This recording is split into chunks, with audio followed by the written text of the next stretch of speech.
Hi folks, so today we're going to go over my zine, which I've titled Critical Self-Rejection.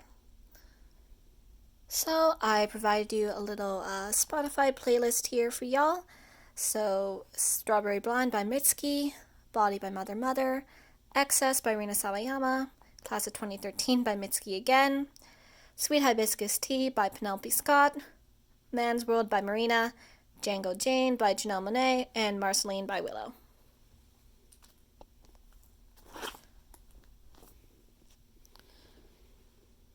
This page is rather straightforward. It's just about what is women's writing. I got some symbols and genres, and just, everything that I thought applied to the question. In the background, you can see I got various female authors. The ones underlined are those we went over class or that have inspired the zine.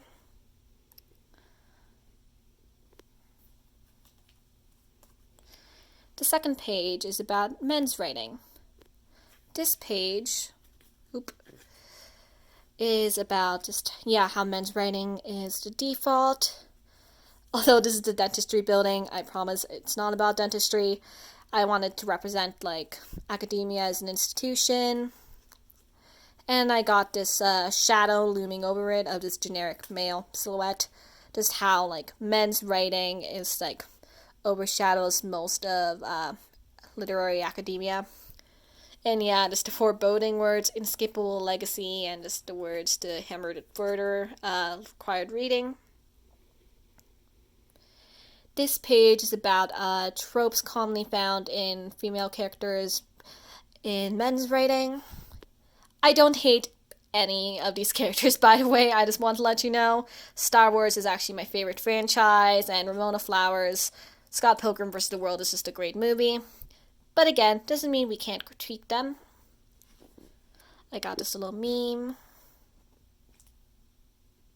There's actually a Reddit thread for memes like this, which is, both depressing and very hilarious. But it's some various tropes commonly found in female characters in men's writing. And there's a few inner jokes there, inside jokes there, if you can find some. This one underlined, Born Sexy Yesterday, is actually from my archive. It's a video on YouTube, and also there's an article about it too. Highly recommend.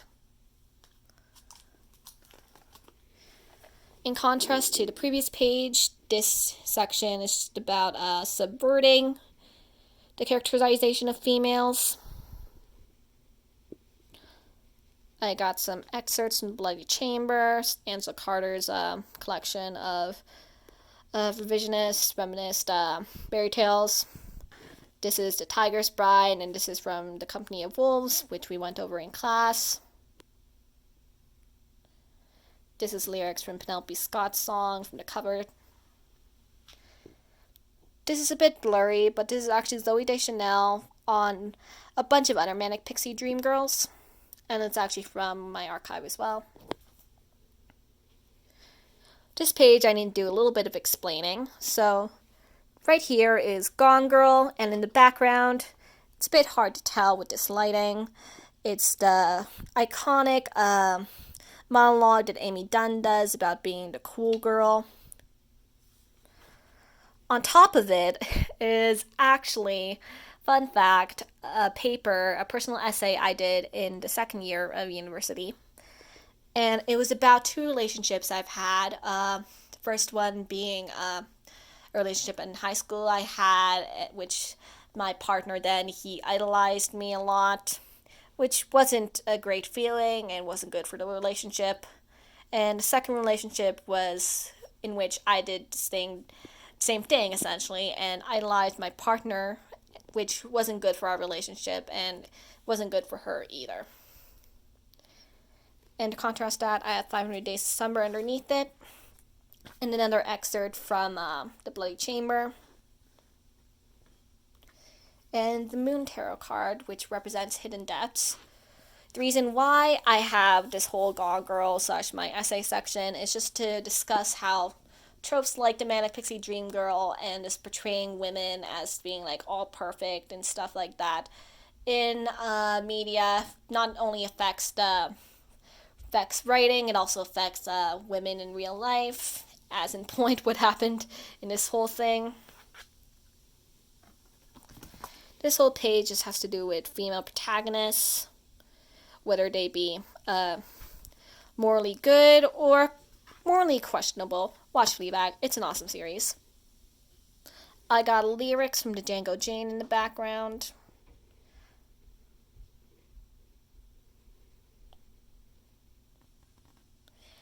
And I also got excerpts from some articles from my archive too.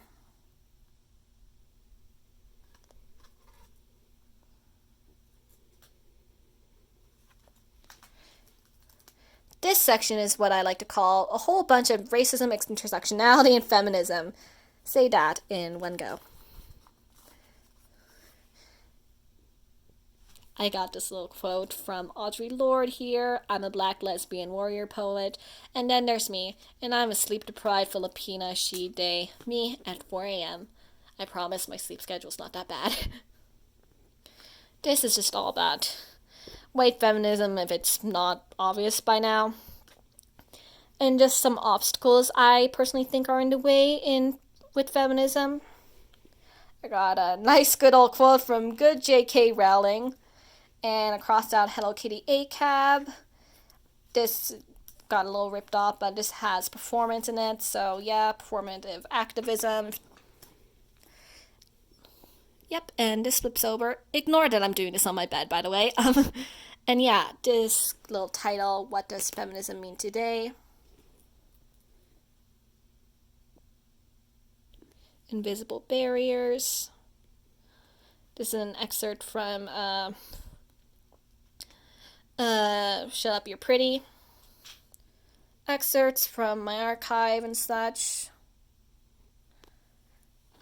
This is lyrics from Marina's song from the cover.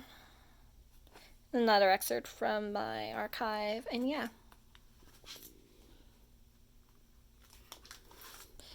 So from this section and onwards, it's going to get very personal. So you're going to learn a lot about me. So a little background. If you remember my face, totally fine. If not, I am not white. And I grew up not having many people who looked like me in the media, whether it be literature, TV, advertising, etc. It was very hard to find, Filipino girls, well, girls at the time, like me, like that were popular in mainstream media. Usually you would find white, blonde, blue-eyed, just basically non-people of color, just white people as the protagonist in basically anything. And basically, Eurocentric ideals and beauty standards were basically what you should aim for, was the message constantly thrown at me as and a bunch of other POC kids, which was not great. So this section is what I call the strawberry blonde section. And how I wanted to be white as a kid is essentially how I could sum it up. In the background, you can see there's lyrics from Mitski's Strawberry Blonde. And I've underlined the lyrics that meant a lot to me. So, all good if you can't read my handwriting. Oh, all I ever wanted was a life in your shape. So I followed the light lines. I followed the light lies. As I ache. Yeah. And I also got some brand names here because they also played a part in just capitalizing just how the white beauty standard was the norm. And yeah, just seeing, before I continue on, just seeing, not seeing people like me as protagonists, especially in like writing that's supposed to be for women, for me, was not great. This section is about sexuality and gender identity. So another fun fact about me, I came out as genderqueer this year actually. I did a lot of introspection during the pandemic. So, as I was taking this course and just reading a lot from women's writers, I admit I had some questioning, thinking like, does this kind of genre of literature really like, do I belong in this genre of literature? Because I'm not strictly female. But after a lot of deliberation and also just like literally realizing like, of course you are, jeez, I realized yeah, I do like have a place in women's literature. So yeah, TLDR, I'm non-binary, and I was questioning its place in feminism and women's literature. It's all good now. So yeah, there's an excerpt from Shut Up You're Pretty, things about gender dysphoria and gender euphoria, lyrics from Body from Mother Mother. Here's a little poem about Stonewall, another article from my archive. And although she's not, I do not list her in my archive, I just wanted to give credit to Vivek Shraya for a bit because it's always just lovely seeing a person from our community, from the LGBT community, being such an awesome person. I'm sorry, I really just admire her a lot, but yeah, just being just so big in literature and music and everything. Okay, so these last two pages, again, I need to do a lot of explaining, is what I call anak. So this means in Tagalog, Filipino, whatever, my child.